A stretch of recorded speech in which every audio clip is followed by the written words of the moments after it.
pendengar Radio Republik Indonesia, hari ini saya Cantika Anjali sudah berada di Hotel Pelita Waika Bubak mengikuti kegiatan pembinaan statistik sektoral BPS Kabupaten Sumba Barat, dan hari ini saya sudah bersama dengan Kepala Badan Pusat Statistik Kabupaten Sumba Barat. Selamat pagi Bapak. Selamat pagi. Oke, Bapak boleh perkenalkan nama dulu Bapak? Selamat pagi Pak Pemirsa sekalian, saya nama lengkapnya Albert Kristianulan. Saya Kepala BPS Kabupaten Sumba Barat. Baik, terima kasih Bapak atas waktunya. Bapak boleh menjelaskan sedikit pembinaan ini dilakukan tujuannya seperti apa Bapak? Kenapa harus mengundang 2 kabupaten sekaligus, Sumba Barat dan Sumba Tengah? Oke, baik pemirsa sekalian. Jadi pembinaan statistik sektoral ini sebenarnya landasan hukumnya dari adanya Perpres nomor 39 tahun 2019 tentang Satu Data Indonesia. Nah, kita dalam arah ke sana, untuk menuju ke sana itu kita lakukan suatu pembinaan. Karena di Perpres itu sendiri kita dari BPS itu bertindak sebagai pembina data, pembina statistik kepada OPD-OPD. Nah, kalau dari Infocom itu sebagai wali data dan Bapeda itu sebagai koordinatornya. Nah, jadi dalam melaksanakan tugas tanggung jawab kita menuju ke Satu Data Indonesia, kita dari BPS itu menyelenggarakan suatu pelatihan atau satu pembinaan terhadap OPD bagaimana mengolah data itu yang baik. Nah, jadi seperti itu. Oke, baik Bapak. Data apa saja terdapat dalam Satu Data Indonesia Bapak? Jadi semua proses. Jadi kalau mau omong tentang data itu sebenarnya suatu proses dari pengumpulan, pengolahan, penyajian, dan analisis. Jadi KOSA. Jadi semua kegiatan yang terkait dengan KOSA data itu, kumpul, olah, saji, dan analisis, ya kita lakukan pembinaan ke semua OPD. Jadi semua OPD itu juga harus atau melakukan suatu proses pengumpulan data seperti apa yang terstruktur, memenuhi kaidah-kaidah yang sudah ditetapkan secara bersama. Baik Pak Kris, apakah data itu harus valid?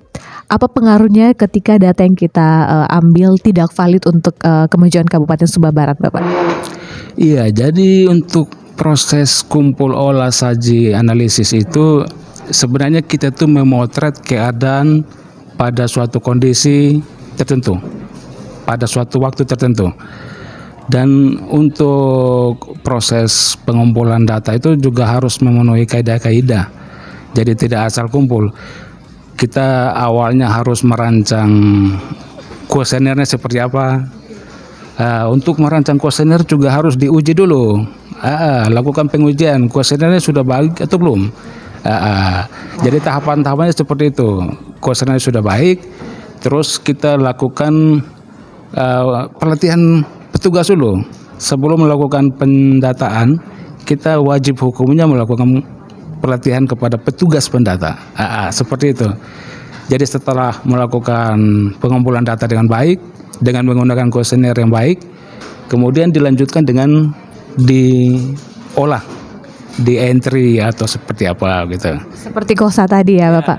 Baik Bapak, boleh dibagi kepada pendengar harapannya Bapak untuk Satu Data Indonesia untuk Kabupaten Sumba Barat ke depannya dengan adanya pelatihan ini seperti apa Bapak? Silakan. Jadi intinya kami hanya melakukan kegiatan untuk melakukan proses pengumpulan data yang benar itu seperti apa.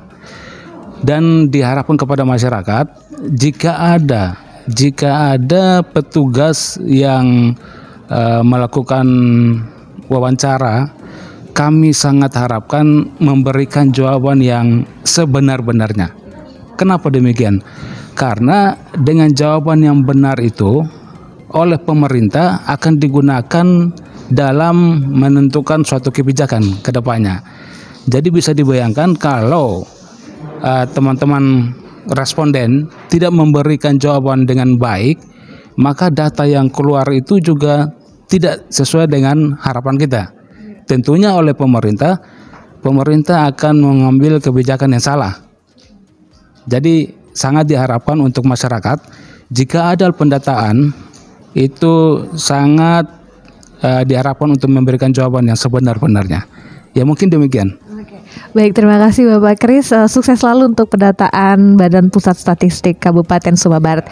Pendengar, itu sekian tadi bincang-bincang kita bersama Kepala Badan Statistik Kabupaten Sumba Barat. Dari WK Bubak, Cantika Anjali melaporkan. RRI Digital dengan tampilan baru, berbagai konten kolaborasi dari berbagai program nasional, termasuk siaran visual langsung, siaran radio langsung, daftar putar musik, podcast, berita video, dan berbagai fitur interaksi pengguna dalam permainan. Berbagai konten menarik seperti suka, komentar, dan berbagi, serta obrolan langsung dengan penyiar dan pengguna.